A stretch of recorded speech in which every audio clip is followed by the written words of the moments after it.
Today, we're digging into the truly shocking murder of Raja Raghuvanshi. Now, this is a case that police said they cracked in just 7 days. But as you're about to see, the official story leaves the biggest question of all, completely unanswered. You have to understand this wasn't just any crime.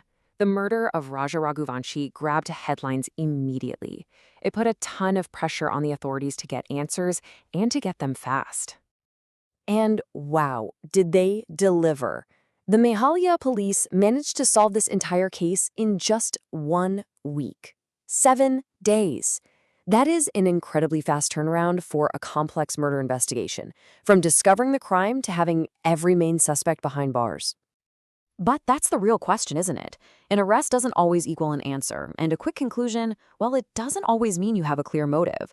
So today, we're going to break down exactly what the police found, who they arrested, and the one crucial piece of this whole puzzle that's still missing. This kind of speed and apparent success got praise from the very top. The state home minister went on record calling it a testament to police efficiency.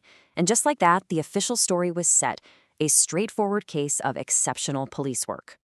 All right, Section 1, the accused. So who did the police actually arrest for this crime? First up, the police brought in 3 men they described as hired hitmen, Akash Rajput, Vishal Singh Chauhan, and Anand Kurmi. The court kept extending their custody, which tells you they were seen as the ones who physically carried out the attack. But who hired them?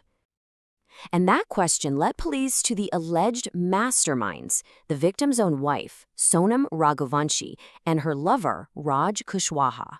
Once they were arrested, the police had their theory ready to go, a classic but deadly love triangle. Okay, Section 2, confession and evidence. With all the suspects in custody, the police built their case around a really shocking confession and some critical physical evidence. The confession had this absolutely chilling detail. According to the accused, Sonam wasn't just the one who planned it all. She was actually there. She allegedly watched as her own husband was killed. And to back this up, police found what they say were the murder weapons, a machete and a pistol, plus some other forensic materials they seized from a flat in Indore. This was the hard proof they needed to support the story they were getting. Which brings us to Section 3, the biggest question. Because even with the arrests, the confession, and the evidence, the case was missing the most important piece of all, the why. Exactly. Why did this actually happen? Sure, an affair seems like the obvious answer, but the victim's family, they believe there is way more to the story. So despite how fast the investigation was, the real motive is still a mystery.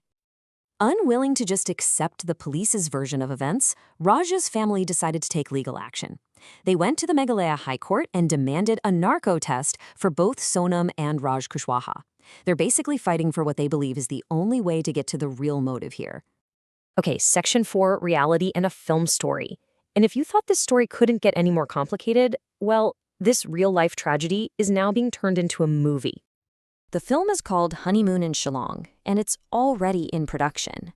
Now get this, the producer says the script is about 50% based on what actually happened, and the other 50% is just dramatic changes for storytelling.